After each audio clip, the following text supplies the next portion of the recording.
Hello, welcome to texture में। आज के सेशन में हम आईएलई के कुछ कॉन्सेप्ट्स को देखेंगे और मेनली हम कवर करेंगे कि कैसे हम मेन प्रोसीजर बनाते हैं और सब प्रोसीजर बनाते हैं और दोनों में डिफरेंस क्या होता है। क्या मेन प्रोसीजर और सब प्रोसीजर सेम होते हैं और अगर नहीं होते तो उसमें क्या क्या डिफरेंस होता है, ये हम मेनली डिस्कस करेंगे। ठीक है। साथ में हम ये भी देखेंगे कि किस तरह से एक सब प्रोसीजर को क्रिएट करके हम उसी प्रोग्राम में कैसे कॉल कर सकते हैं फ्री फॉर्म में। ठीक है।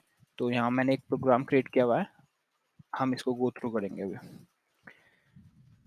तो यहाँ से मेरा प्रोग्राम स्टार्ट हो रहा है। लाइन नंबर 8 पे मैंने क्या कुछ कंट्रोल ऑप्शन डिफाइन किए हैं। तो अभी क्या हम जो भी आईएलई का प्रोग्राम बना रहे हैं उसको हम मॉड्यूल क्रिएट नहीं करेंगे, उसका उसको नॉर्मल प्रोग्राम की तरह कंपाइल करेंगे। तो उसके लिए आपको एक ये कंट्रोल ऑप्शन सेट करना होता है, default activation group star no. अगर ये नहीं होगा तो फिर आपका वो प्रोग्राम कंपाइल नहीं होगा। तो अगर आपको उसको 14 से कंपाइल करना है किसी भी आईएलई ऑब्जेक्ट को, तो आपको ये यूज करना पड़ेगा, डिफॉल्ट एक्टिवेशन ग्रुप नो।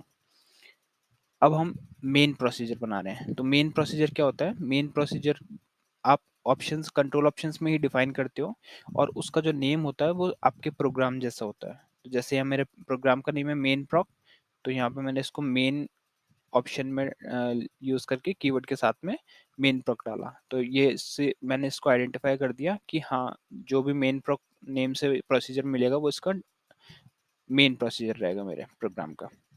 ठीक है।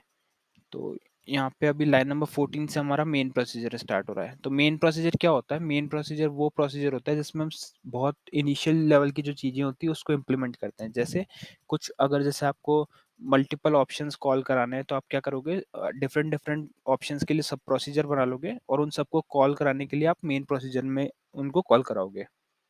ठीक है। तो अब हम देखते हैं कि प्रोसीजर कैसे डिक्लेयर करते हैं। और इस मेन प्रोसीजर के अंदर जिस प्रोसीजर को हम कॉल कर रहे हैं, यहाँ पे आप देखोगे सब प्रॉक करके एक मैंने कॉल किया हुआ है, तो ये हमारा सब प्रोसीजर है। ठीक है। तो नेम से ही मैंने क्लियर किया है कि मेन प्रॉक जो है वो मेन प्रोसीजर रहेगा और सब प्रॉक रहेगा वो सब प्रोसीजर रहेगा। तो सबसे पहले हम देखेंगे सब प्रोसीजर को यहाँ पे प्रोग्राम में जो बनाया हुआ है, और फिर हम देखेंगे कि उसको हमने किस तरह से मेन प्रोसीजर में कॉल किया है। तो मैं डायरेक्ट यहाँ से आपको लाइन उसी लाइन पे ले जाता हूँ जहाँ से हमारा सब प्रोसीजर स्टार्ट हो रहा है। तो लाइन नंबर 13 पे हमने सब प्रोसीजर बनाया है। ये कुछ कुछ आपको सिमिलर लगेगा सब रूटीन की तरह, बट ये इसमें और एडवांटेज रहते हैं। सब रूटीन आप एक ही प्रोग्राम में कॉल करोगे कर सकते हो, और सब प्रोसीजर क्या है आप डिफरेंट प्रोग्राम्स में भी कॉल कर सकते हो। तो अभी हम देखते हैं कैसे हम सब प्रोसीजर डिक्लेयर करते हैं। तो सबसे पहले आपको कीवर्ड लिखना है डीसीएल प्रॉक, और आप अपने प्रोसीजर का नेम दोगे। इसका नेम आप कुछ भी रख सकते हो, ये जरूरी नहीं है कि आप मेन प्रोसीजर की तरह सेम रखो प्रोग्राम के नेम से। तो ये मैंने दिया इसका सब प्रॉक। फिर हमारे को डिफाइन करना होता है पीआई। पीआई क्या होता है? Program procedure interface. Procedure interface क्या होगा कि जो ये अब जो सब प्रोसीजर है ये एक सेपरेट प्रोग्राम की तरह एक्ट करेगा। तो इसको जो भी इनपुट हम देना चाहते हैं या जो भी वैल्यू ये रिटर्न करेगा वो हम स्पेसिफाई करते हैं पीआई के अंदर। ठीक है।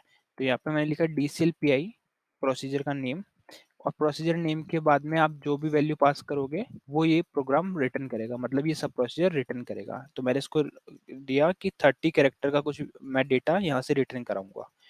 और पीआई के अंदर हम जो भी वैल्यू डिफाइन करते हैं वो डायरेक्टली आप ऐसे करोगे, यूजर आईडी जोन 4। तो ये क्या करेगा, एक 4 न्यूमेरिक वैल्यू को एक्सेप्ट करेगा और कुछ कैरेक्टर्स को रिटर्न करेगा। ठीक है। तो मेनली हम क्या करेंगे, इसमें एक यूजर आईडी पास करेंगे और ये उस यूजर आईडी की बेसिस पे नेम रिटर्न करेगा। ठीक है। तो प्रोसीजर का पहला आपने स्टेप किया कि डीसीएल प्रॉक से प्रोसीजर स्टार्ट किया, फिर आपने उसका पीआई डिफाइन किया। ठीक है। अब हम क्या कर रहे हैं, कुछ वेरिएबल डिक्लेयर कर रहे हैं जो इस प्रोसीजर में हमारे को काम में लेने हैं। तो यहाँ पे आप वेरिएबल डिक्लेयर करोगे। तो मैंने ये यूजर नेम वेरिएबल डिक्लेयर किया 30 लेंथ का, जिसको हम रिटर्न करेंगे। और यहाँ से हमारा मेन लॉजिक स्टार्ट होता है। मेन लॉजिक में मैं क्या कर रहा हूँ, मैं चेक कर रहा हूँ कि यूजर आईडी जो है अगर वो 4422 है तो यूजर नेम में चला जाएगा शर्मित, और वो रिटर्न कर देगा यहाँ से प्रोसीजर उसको। ठीक है। तो बहुत सिंपल सा लॉजिक है कि अगर 4422 रहेगी तो शर्मित रिटर्न कर देगा। अदरवाइज क्या होगा, कुछ और भी रहता है आईडी में, तो ये user name not found return करेगा। और ये हमारा एंड प्रॉक हो गया। ये सबसे सिंपल वे में हमने देखा कि किस तरह से हम सब प्रोसीजर क्रिएट करते हैं, क्या क्या पॉइंट्स होते हैं।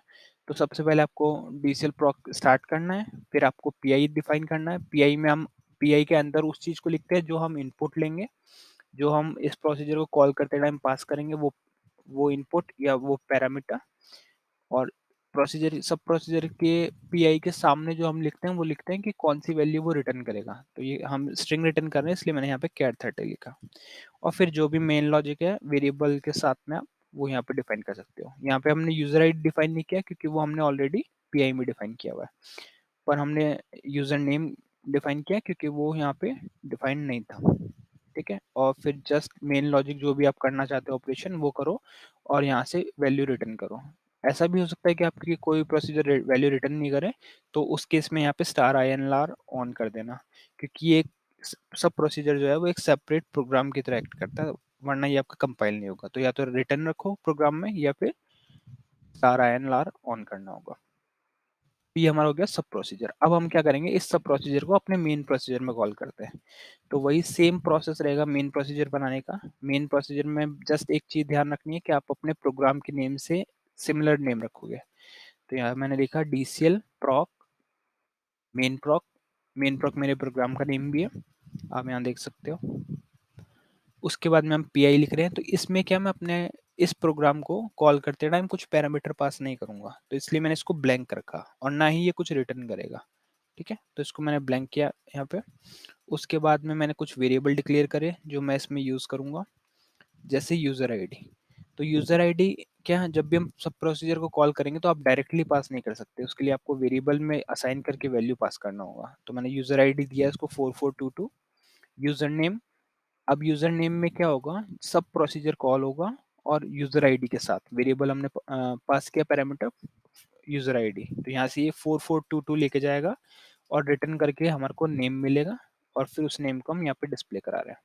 ठीक है, उसके बाद में मैंने यहाँ पे आईएनएलआर, या तो आप आईएनएलआर ऑन कर लो या फिर रिटर्न ऑन कर लो, और बेटर वे में आप दोनों भी रख सकते हो। अगर इन केस अगर आप बाद में इसमें कुछ इनपुट लेते हो तो ये रिटर्न भी करेगा वो वैल्यूज को, कहीं अगर हमारी ऐसी रिक्वायरमेंट होती है, वरना आप दोनों में से एक को भी यूज कर सकते हो। और 37 पे मैंने एंड प्रॉक कर दिया, मतलब यहाँ मेरा प्रोसीजर खत्म हुआ। तो अभी हम इसको कंपाइल करेंगे और कॉल करके देखेंगे। तो कंपाइल हम डायरेक्टली 14 से ही करेंगे क्योंकि हमने यहाँ पे डिफॉल्ट एक्टिवेशन ग्रुप ऑफ किया हुआ है।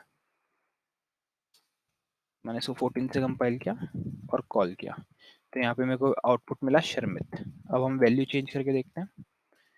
तो अगर मैं इसको 4422 की जगह 1122 करता हूँ, फिर कॉल करता हूँ, तो यहाँ पे हमारे को मिलना चाहिए यूजर नेम नॉट फाउंड। तो हमारे को मिला यूजर नेम नॉट फाउंड। तो इस तरह से हमने एक प्रोसीजर मेन प्रोसीजर बनाया, एक सब प्रोसीजर बनाया, और उसको सेम प्रोग्राम में कॉल किया, और उसको बिना मॉड्यूल बनाए एज ए प्रोग्राम कंपाइल करके उसको कॉल करके उसका आउटपुट लिया। तो इस सेशन में हमने तीन चीजें मेनली कवर की कि कैसे सबसे पहले हम सब प्रोसीजर बनाते हैं, सब प्रोसीजर और मेन प्रोसीजर में डिफरेंस क्या होता है, और साथ में हमने ये भी देखा कि कैसे हम फ्री फॉर्मेट में सेम ही प्रोग्राम के अंदर सब प्रोसीजर और मेन प्रोसीजर का यूज करते हैं। तो इस सेशन के लिए इतना ही था। नेक्स्ट सेशन में हम कुछ और आईएलई रिलेटेड टॉपिक कवर करेंगे। So thank you for watching take channel.